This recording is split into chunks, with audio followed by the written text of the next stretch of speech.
My brother and my friend, my colleague, our Cabinet Secretary for ICT and Youth, the Honorable Joseph Musheru, my newfound friend, Dr. Demola. There are many things you need to know about this country. I'm also going to offer you something which you did ask, but I think you need. That's how you learn Swahili very fast. I will tell you how.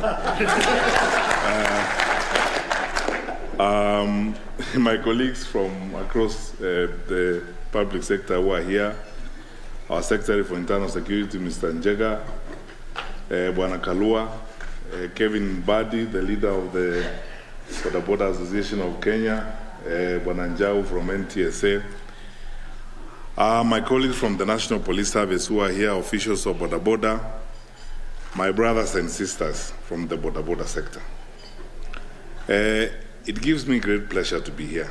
And then today I'm going to request you, Kevin, if you don't mind, I will break my remarks into two segments. I'll make very brief remarks publicly here, and I request the press to give me a closed opportunity to talk to these people.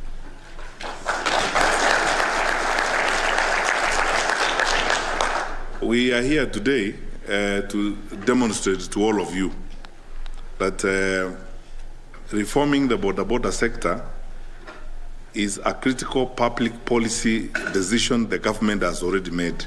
That's why we are here. That's why we have been working with you.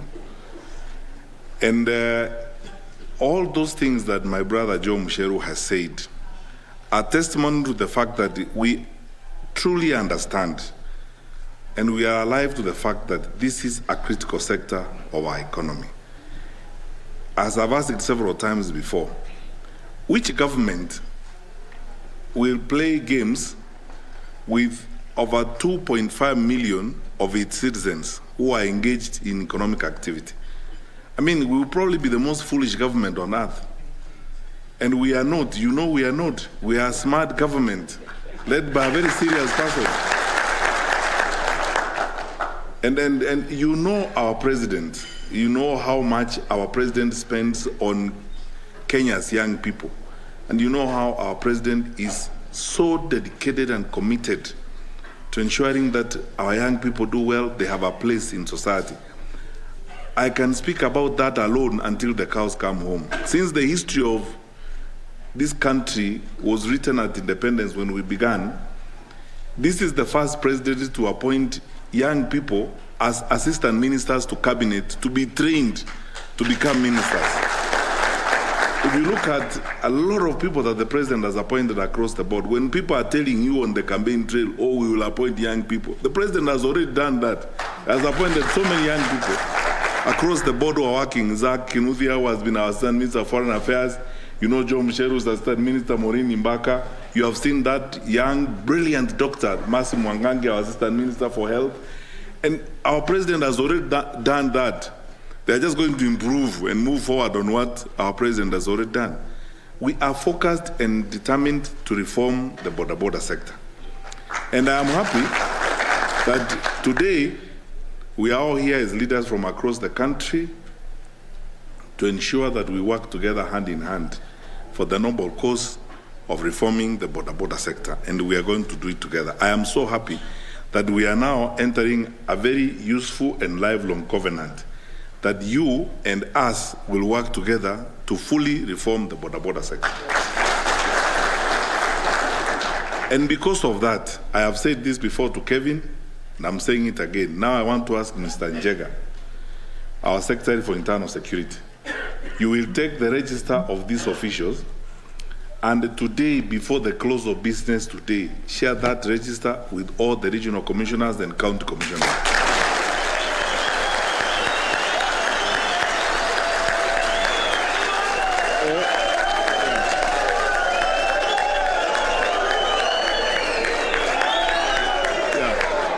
Now, and tell them,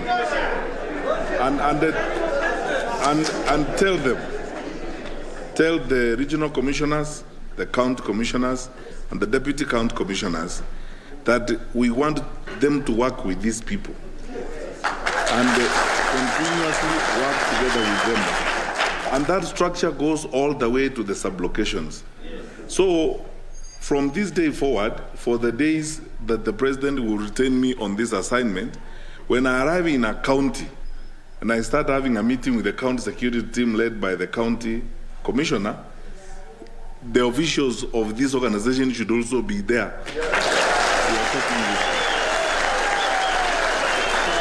Alafu tukimaliza mambo ya security, wanatueleza pia mambo yao vile yako.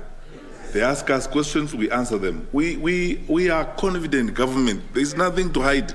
We are confident because we are a democratically elected government. We are led by a solid, smart president whom we trust and believe in and know that is doing an excellent job. We are not a government in hiding so that we lie or we do not answer questions we are being asked by our citizens. We are here to answer any questions and face our responsibility squarely as responsible people and responsible leaders. Let me tell you, my friends, after the COVID-19 pandemic, for us in Kenya, the pandemic now we are dealing with is the pandemic of lies and foul language. You know, politicians, do you agree with me? Yeah, a pandemic of lies and foul language. No, political leaders who are just wake up in the morning to lie. They are driving around the country lying. Some of them, you get very embarrassed. They actually say things they don't know because they don't engage with public policy. They never spend time understanding public policy. They never have conversations with the sensible people. Those they keep lying. All over they go, they just lie to Wananchi. Yeah, they want to say things they think Wananchi would like to hear, and not face the truth and the reality of our situation and plan on it.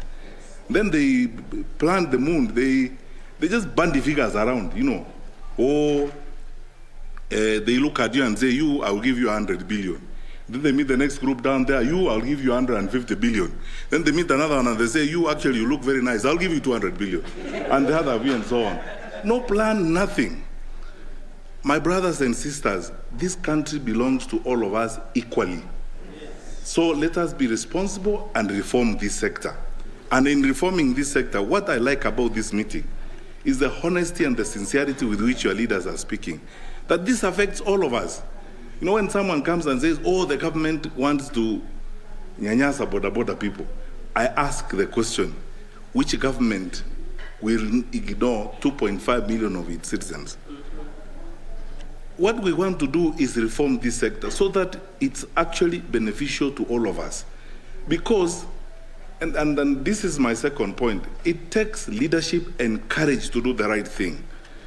The late John Michuki, whom I have had the privilege of my life to succeed as the Minister for Interior, stood firm, and that is how he reformed the Matatu sector, because it was invaded by everything else. Those days, people said things about Michuki and so on and so forth, but you know, the late John Michuki, God bless and rest his overworked soul in peace, he stood firm and said, we have to do the right thing for the country.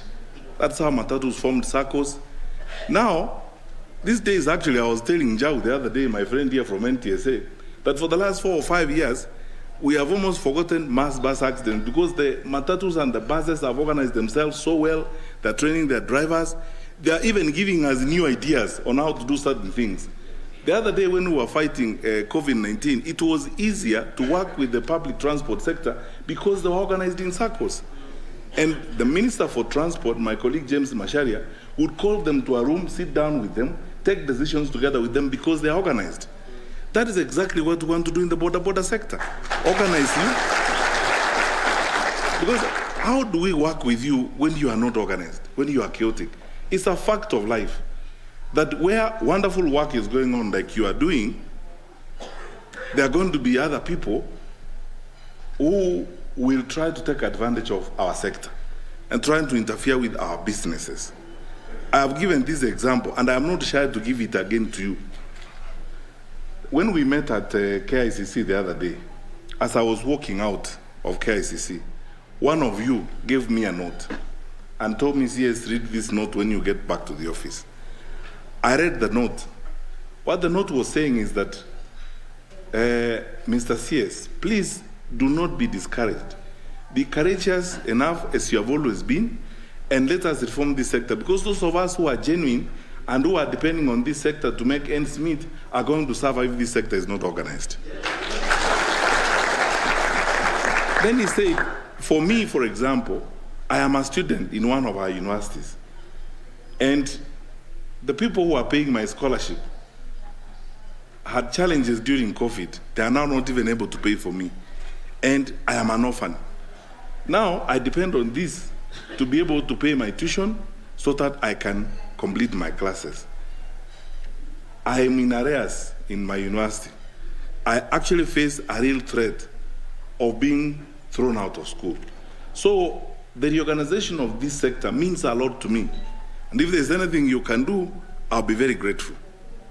And I told him, I took the number was there, I said I'll call this young man and talk to him. And I spoke to him. And indeed, when I asked my colleagues in the office, we traced this guy, is true, he's a BodaBoda rider and so on. I told him on phone, my brother, I may not have all the resources in this world. I am going to talk to my family and we'll see what we can do to support you and other friends. The people who are in the BodaBoda sector are genuine people, real people who are raising their families from this business. And we don't want them to be interfered with by criminals, by drug dealers, by all manner of funny people and so on. We want the sector to be cleaned so that it continues to thrive and to succeed. As my brother said here, Joe, that we are all looking forward to a PAK tower. Or actually, I would add to that, a PAK school or a PAK hospital under the BodaBoda Regional Fund. And you have the capacity to achieve that. Let us organize the sector. Work with us. Government is not even your opponent or your enemy. Government is your strongest ally and strongest friend. So, those brothers and sisters of ours, because they are Kenyans, they also are brothers and sisters. It's just that, you know, some of them are totally overcome and they have been consumed by the desire to become leaders. So sometimes they just lie, as a way of trying to convince you to give them their vote. Those brothers and sisters of ours, when they come around and they tell you the things they tell you and so on, please, don't you ever accept some of those lies, because they will destroy our country. Secondly, let us be truthful to each other and tell each other things as they are, realistically. We are going to reform this sector, reform SACCOs, even government. I gave this classic example last time. Government will like to even guarantee or provide some support to this sector. When you are organized as a SACCO, your potential is recorded and it's known. It's easier for even government to stand surety for you to get a facility to invest and increase your potential as well. So let us register in the SACCOs. I love the idea of having a digital register. I love the idea of the identification that I'm seeing here. This is the way we are going as a country. And ask each one of your friends to ensure that they have registered in the SACCOs. We maintain a digital record. The president has been kind and gracious to us. He waived the fees so that it's easier to access this registration process for everyone. Now let us go forth. I know those are our good people. I have no problem with them. They are fellow citizens of our country. We chose democracy. We all have to be here. None of us is going to wish the other one away. We have to continue living together with them. But please ask them to be at least honest on some of these things. Our focus as government is to help this sector move forward. My last point before I request a closed session is this. For the years I've been in cabinet, I've been in public life, served in 3 other ministries before. Public sector reform is the tough thing. It takes, as I said, courage and focus. If Michuki did not stand firm the way he did, we will not be enjoying a lot of the things that we are enjoying today. Go to Nairobi here and see Michuki Park. When John Michuki said he's going to clean Nairobi River, plant up and create that park, everybody laughed at him and said it was not going to happen. But because he was determined, he said this is the right thing for the people who live in this part of our country. It happened. We too can do that, because everywhere I've been and every time I've attempted to push public sector reform, sometimes tumepigana. And in most cases, or in all cases, personally I've insisted, as long as we have all agreed, and my president has signed off on that particular public sector policy reform, and we are all sure that what we are doing is the right thing, I'll stay the course, come what may, because it's good for the country. My good friends from the media know that some time back we had a little bit of a challenge together, even switched off TVs, but look where we are today. I think everyone is happy, and we're happy. We're happy. I was at the Ministry of Education when everyone told me you can't fight examination cheating and so on. I said, at least let's try. And we've kept moving. In this particular sector, this BodaBoda, I believe it. First, I believe in my president, and what he wants to do in reorganizing the BodaBoda sector is the right thing. And as his Minister for Interior, I will be the first one to queue behind that decision. And working with my colleague Joe Musheru and my other colleagues in government, and all of you wonderful people, let us stay the course and reform this sector. We will all be happy. We will all be happy. So, I mean, I love everything I had here. We could stand up and leave from your leaders. Brilliant speeches. Your leaders say it here. Good people, we will even be each other's keeper, in the sense that we are the ones who know each other. We will go out there. Those ones among us who are not right, we will point them out. You know, self-regulation is a critical aspect in society. We even agreed and registered the Media Council of Kenya. We argued that the media should regulate itself, because you don't need a policeman to regulate media. We don't need to regulate you. You can actually regulate yourselves through the circles, so that we work on the regulations. Then we train you, we provide resources to you and support you so that you regulate yourselves. That's how we want to go. That's how we are going to succeed. We don't have 50 million police officers so that we can give every Kenyan a police officer. We trust in your leadership. It is you people who are going to be the carriers of our message of reform. Finally, before I request the closed door session, my brothers and sisters, I want to ask you, I want to make a very humble request to you. I want us to be messengers of peace and stability. Messengers of peace. This is our only home on earth. This is the country that the Lord has blessed us with. We are a blessed people. God has given us a wonderful country and wonderful people in all ourselves. And we have chosen democracy. That's okay. We will argue, electoral contests are just that. An argument about ideas, about policies, and so on. It's okay. Even those ones who come and look at us and say, you, I'll give you 200 billion, you, I'll give you 100 billion, it's okay. Even those ones, they have room to continue saying those things they say. Let us all be together and then go through the electoral process very peacefully. So in your respective areas, since you come all the way from the sub-counties, please preach peace, preach coexistence. Let us work together. Having differences of opinion is not an issue. Supporting different candidates is not an issue. That's who we are. That's our way of life. We are Democrats. We chose democracy. We are building an inclusive society where all shades of opinion and all ideas are welcome. And when we have exchanged ideas, we will go home. None of us should rise up against the other just because of elections. And then this sector is going to be critical to us as we go through this process, because I want to request you sincerely, my brothers and sisters, to be ambassadors and messengers of peace. Where there is an issue, come together. You are the ones who will call your groups as their leaders and tell them we must live together. We must work together. Our challenges do not discriminate against us on the basis of anything. they face us together as a people. And we, your leaders, are determined to live that way and lead in that kind of manner. So let's work together, listen to each other, learn to shun violence. If there's a problem even on the road, let us be messengers of peace. We should be the ones to tell our groups, please don't raise a finger against a fellow citizen, as it were. Because we are not going to be a great country if we are not tolerant, if we do not listen to each other.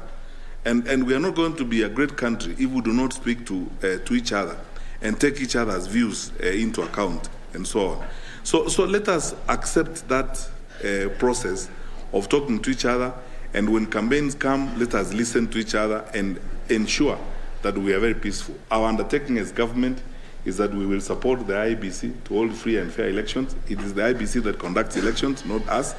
Our responsibility as government, especially the executive branch, is to provide support to the constitutional institution called IEBC to conduct elections. We will do our part and ensure that the country remains peaceful and stable through that process.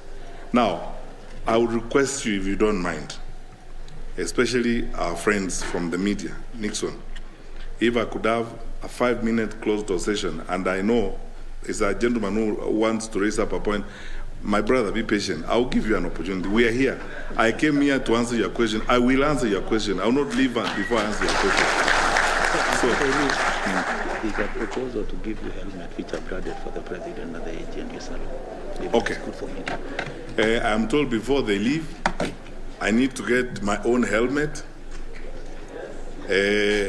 And today I learned while we are here that my boss, His Excellency the President, is rider number 1. I hope there is a helmet. I hope there is a helmet for Joe Musheru in the process.